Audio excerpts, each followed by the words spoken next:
absen dulu ya. Siapa yang nggak hadir? Alia, Alia kemana nak? izin. Terus siapa lagi? Risti, Bu. Risti kemana? Tidak tahu. Kantor TU kayaknya, Bu. Ya, Bu. Ada lagi? Sama Aulia. Hanifah kemana? Sakit, Bu. Sakit. Semoga Hanifah cepat sehat ya. Udah dijemput nak? Belum, Bu. Nanti, Bu.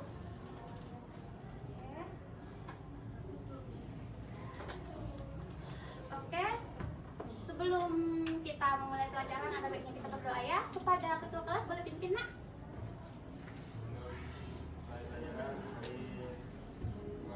Sama-sama berdoa terlebih dahulu sesuai pelajaran masing-masing. Berdoa dimulai. Doa selesai. Kita udah berdoa, semoga pembelajaran kita hari ini diberkahi sama Allah ya. Nah, sebelumnya coba cek sampah, kondisi kelasnya. Ini Bu, rapikan. Bajunya lebih kondusif ya, Nak, kondusif ya. Udah rapi semuanya. Sudah, Bu. Nah, untuk membangkitkan rasa nasionalisme kita, boleh kita berdiri untuk menyanyikan lagu kebangsaan Indonesia. Boleh? Boleh, Bu. Bangun. Oh, dia nggak mau bangun.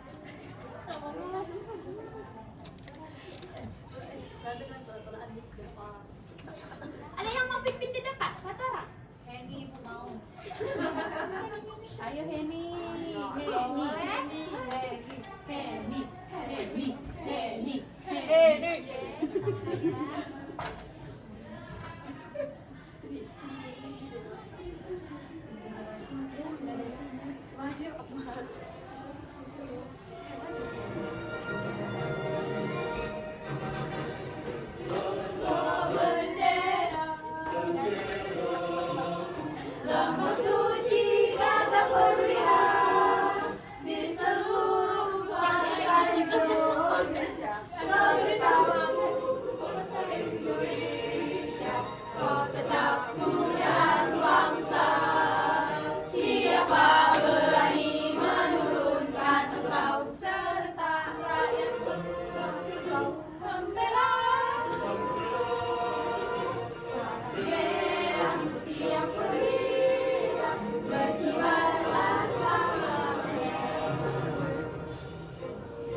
Boleh kembali duduk ya.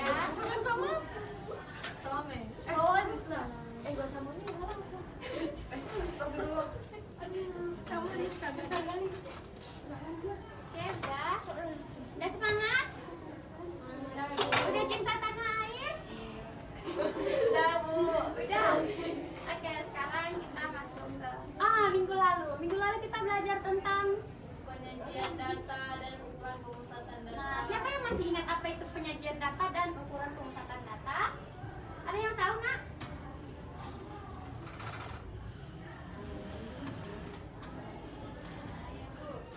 Boleh?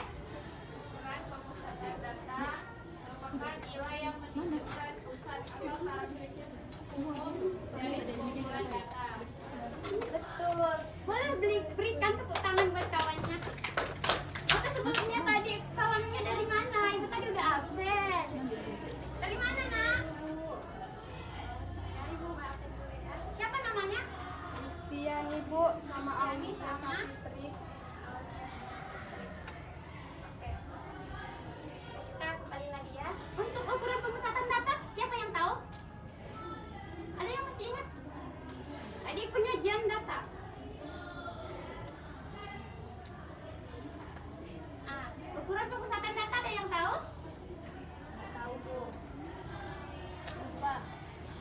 Nggak ingat, Bu. Boleh? Ukuran pemusatan data itu nilai yang menunjukkan pusat data atau karakteristik umum dari sekumpulan data. Betul. Boleh kasih tepuk tangan buat teman kita. Nah, karena minggu semalam kita sudah belajar tentang penyajian data dan pemusatan data, hari ini kita akan belajar modus. Untuk modus ada yang tahu? Oh, boleh. Nilai paling sering muncul, Bu. Nilai yang paling sering muncul, betul. Ibu coba kasih satu contoh. Misalkan di kelas kita ini memakai 10 orang memakai ukuran sepatu yang ukuran sepatunya 37, 3 orang 39 dan 2 orang 41. Maka yang disebut modus yang mana? Ukuran 37 kenapa? Nah, betul sekali. Oke. Di sini Ibu ada sedikit motivasi sebelum kita melangkah ke pembelajaran itu. Siapa yang paling sering mencoba dialah yang akan menjadi tren utama dalam kesuksesan. Nah, di sini itu seberapa rajinnya pun kita, kalau kita tidak mencoba berulang-ulang, maka kesuksesan itu mungkin akan sulit. Nah, tapi meskipun pikiran kita itu belum bisa gitu kan, tapi kalau kita sering mencoba, mungkin kita akan jadi tren utama dalam kesuksesan itu. Nah, untuk tujuan pembelajaran, boleh bantu Ibu untuk bacakan? Saya Ibu. Boleh, ini. Tujuan pembelajaran yang pertama, peserta didik mampu memahami konsep modus. Kedua, peserta didik mampu menentukan modus dari sebuah data. Ketiga, peserta didik mampu menggunakan strategi heuristik atau menentukan cara sendiri dalam menyelesaikan soal. Yang terakhir, peserta didik mampu bekerja sama dan berpikir kritis dalam diskusi kelompok. Nah, kondisi kelasnya ya. Oke, terima kasih kepada Rini. Nah, Ibu harapkan setelah nanti kita belajar tentang modus ini, kita bisa memahami konsep modus, menentukan modus dari sebuah data, terus menggunakan strategi heuristik dengan sempurna dan juga berpikir kritis dalam diskusi kelompok. Nah, selanjutnya, Ibu ada pertanyaan nih. Jika ada dua nilai yang paling sering muncul, bagaimana cara menentukan modusnya?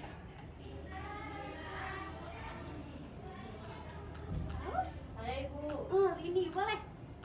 Jika ada dua nilai yang memiliki frekuensi pemunculan yang sama banyak, maka kedua nilai tersebut adalah modusnya. Nah, betul sekali. Berikan aplaus kepada Rini. Oke, yang kedua, apakah modus itu akan selalu ada dalam setiap data? Ini ada yang Saya, Ibu. Oke, Rizka. Jawabannya tidak, karena modus tidak selalu ada dalam setiap kumpulan data. Betul sekali. Oke. Selanjutnya, Ibu akan menjelaskan juga tentang model pembelajaran kita hari ini. Nah, model pembelajaran kita adalah model pembelajaran problem solving. Di mana problem solving adalah pendekatan yang berpusat pada siswa untuk memecahkan masalah nyata guna untuk memperkuat nalar dan kemampuan berpikir kritis.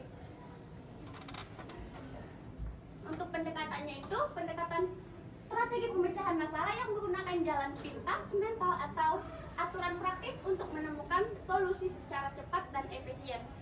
Nah, di sini itu nanti Ibu akan membagikan kalian ke beberapa kelompok, terus Ibu akan menilai kalian, keaktifan kalian, kedisiplinan kalian, terus cara kalian berpikir kritis, dan cara kalian bekerja sama untuk menyelesaikan tugas kelompok. Bu Mei ganggu, Bu. Aduh, Mei, kenapa nak? Lapar ya? Ya. Belum dapat MPG ya? Aduh, sabar dulu ya. Nah, sekarang Ibu ada ice breaking. Tapi ice breakingnya itu cuma perlu fokus. Oke? Jadi cluenya itu fokus. Apa cluenya apa? Fokus. Nah, boleh kita mulai? Boleh, Kita mulai. Ingat, cluenya fokus. Tiara udah fokus? Nah, 5 tambah 5 berapa? 10. Salah. Ingat. Kita ulang ya. Cluenya fokus. Tiara udah fokus? Sudah. Henny udah fokus? 2 tambah 2 berapa? Salah. Kita ulang ya, kita ulang. Ingat, cluenya fokus. Oke?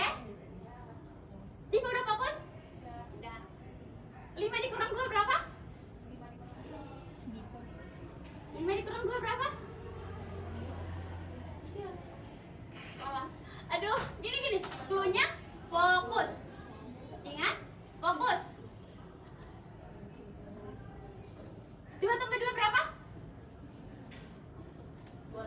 Fokus ini.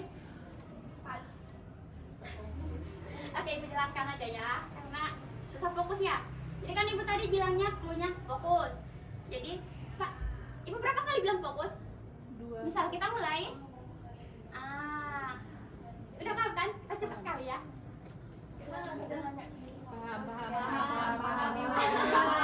Belum fokus ini, belum bisa mulai pelajarannya. Oke, kita mulai sekali ya.